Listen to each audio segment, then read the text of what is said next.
performing arts, where a world of opportunity awaits. This is Newsmaker. I'm Michael J. Thorpe. You've probably heard somebody say that a person who uses a wheelchair is confined to a wheelchair. I think that's just a terrible misnomer. A wheelchair actually can open up the world to somebody who needs to use one. Now, you'd be confined to it if you did not have a wheelchair to get around in. But wheelchairs are expensive, and sometimes they just don't work in certain places, and that's why the PET Project is so important around the world. Joining us to tell us about the PET Project and its impact around the world is Mel West, the founder of the PET Project, and Ed Noll from the Goodrich United Methodist Church and a local PET Project leader. Now, PET stands for Personal Energy Transportation. What is it exactly, Mel? In simple terms, a PET is a three-wheeled, tricycle type device, if you want to call that, or wheelchair, with the hand cranked. The front wheel powers it with a chain, and you steer it. It is sturdily built. We use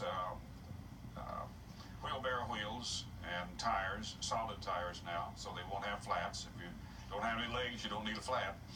It has a wooden bed that has hauling capacity. If you've ever tried to carry anything when you're in a wheelchair, it's very difficult. And these people need hauling capacity so they can make a living and haul their things. It's almost like a little pickup truck with that little bed in the back. It's a good term. It's a good term. It's a little pickup truck, and it's designed to go where a wheelchair simply won't go.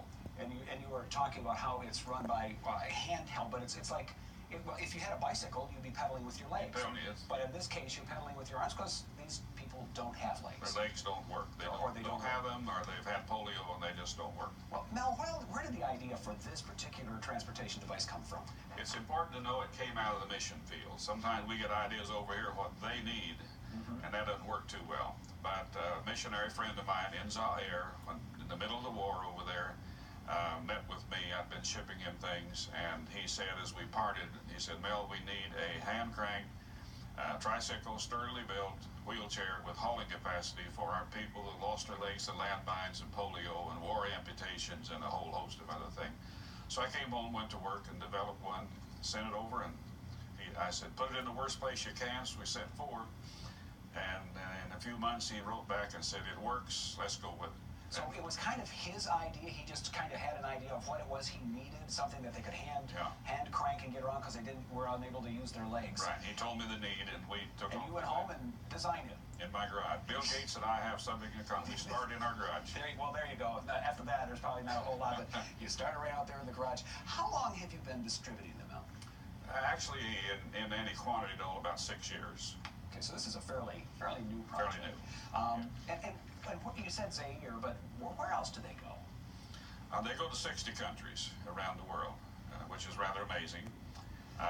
Those are outside the United States. We don't distribute them here for various reasons, but they go to Africa, gets a lot, Latin America gets a lot, Central Europe, the Republic of Georgia, and total of 60 countries. Now, Iraq, we're getting them into Iraq now, a few in China, Mexico. And this whole thing is a church, kind of a missionary project. It was kind of a child of a missionary project, yeah? Yeah, it's a faith-based. I'm an ordained United Methodist elder, retired some time ago, and it is faith-based, but we're ecumenical. We have Baptists and Presbyterians and Roman Catholics. And people who want to help. People who want to help. And if somebody comes along and says, I'm not a Christian, I want to help, we say, jump in. Okay, well, Ed Noll is here, and Ed's very active at the Goodrich United Methodist Church. How did you hear about this project, Ed, in the first place? We were down at Purdue University for a Methodist men's convention, and Pastor Carl and Ron Anderson and myself, we saw this PET on display.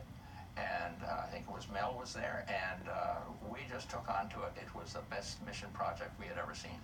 And Ed Noll can build just about anything, so it works out perfectly in that way. We tried. Now let me ask you this. You know, I mean, we talked about wheelchairs in the beginning, and technically these are They're wheelchairs. Sure. Why not use the wheelchairs that we see around here all the time? We're so used to. Several reasons. Number one, they're very high priced. Number two, they simply will not go on the roads and trails and sand and mud where a lot of people live in rural. Yeah, those little thin wheels and a wheelchair and stuff like our that. tires are big and fat. They don't have hauling capacity. Wheelchair doesn't have hauling capacity. Okay. How long will they last when you send them over to these places? We have them that have lasted since we started shipping 8 years or so ago, and it depends on how well they're taken care of and where they're used and how much they're used, but 6, 8, 10 years we think they'll last. And then there are parts on them. We send spare parts along, so the main frame and a lot of that's going to last for a good long time, and we send extra bearings, and they can put in, if a bearing goes out, put in a bearing, put in a chain, so forth. So They're simple. they're simple. They're simple. That's one of the beauties of the whole project for this project as well. One of the things that attracted Ed, I'm sure, and one of the things that I have noticed about this project is how they have the capacity to just change a life just like that. Immediately. I know of nothing that's more dramatic, and a person who's been crawling on the ground, scuttling around like a crab, one of our missionaries said. That's literally so. If you don't have legs, or if your legs don't work, how do you move around? Crawling on the ground, and some for 30, 34 years. Vietnam with the landmines. They get a pet, they get up on that thing, and they're gone. They're gone. I don't know that people here in the United States can appreciate that, because we have so many places to go, and I know there are poor people, but still, if you have a problem walking, you need a wheelchair. Generally here, you'll be able to find one someplace. Yeah. But you're saying that there are people in Zaire and some of these places you work with that literally for decades crawled. Well, yes, there are no wheels. There are whole populations with no wheels, and that's hard for us to realize. We estimate, by conservative estimate, there are 21 million people in the world that do not have mobility. So you got a big project here. You can build these things forever and a day. We've got another year's work ahead of us. I think that you probably do.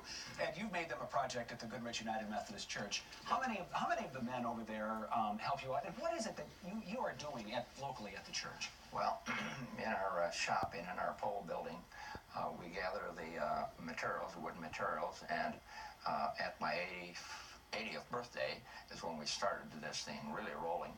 And I had a list set out there so that they could sign up if they wanted to help work. And now that list has got 30 people on it. The last 2 were yesterday, when we had another fundraiser. So what is it when they come over to volunteer? What is it you have them do, Ed? Well, we have set up jigs for them so that we can do this rapidly, and we can do it precisely the same, every part, all the same. And so within about 50 minutes or an hour, we can run off 100 floorboards. It takes 4 floorboards for a floor. So we bundle these up in packages of 10 and then put them on a pallet, and away they go to Columbia.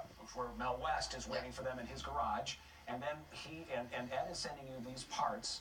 What happens when they get there? They go in the rack, and we have volunteers that we turn out 15 adult size and 2 child size a week, and the volunteers take them and assemble them along with other parts that are produced across the United States. We outsource our parts, much of it. Some are made in Washington State, Oregon State, and New York State. Volunteers across the country make parts in their shop, send them in, and our people assemble them, box them, and ship them around the world. And what is the cost? Yeah, in the end, I mean, there's 2 ways to look at it. What would it cost to build one of these things, but what does it cost you to build one with all the volunteers? It costs us, last year, $247.20 a piece, that our cost to build them. If you add fair value for what Ed and his group does and what others do, it runs a little over $500 per unit. But our actual, we say to churches or individuals, give us $250 and we'll put one in the hands of a recipient. And they're not very hard to build, Ed? To make the parts? Yeah, no, not hard at all. Everything is simple so that they can be maintained simple. Thankfully, if they're simple, that helps people build them too and feel comfortable about that. Ed needs some help building a few, and you probably could use some help too. So what kind of help are we looking for? We are looking for people that know how to weld, cut, handle steel and wood, and assemble. Plus upholster, there's any paint. I'd love to have somebody come and dust our place out. Just dust it. Just dust it, sweep the floor. Well, we've got a number here for the Goodrich United Methodist Church. It's 810-636-2444, and that would be a great place to start with the contact to get to Noll West or to Ed Noll, who, if you talk to Ed, I promise you'll be building one of those pet projects pretty soon. It's a great project. Thank you, Ed Noll, and Noll West for being with us today. Thank you. And good luck on your project. It's a worthy project. It really is. Thanks for the difference in lives. We'll be right back with more Newsmaker.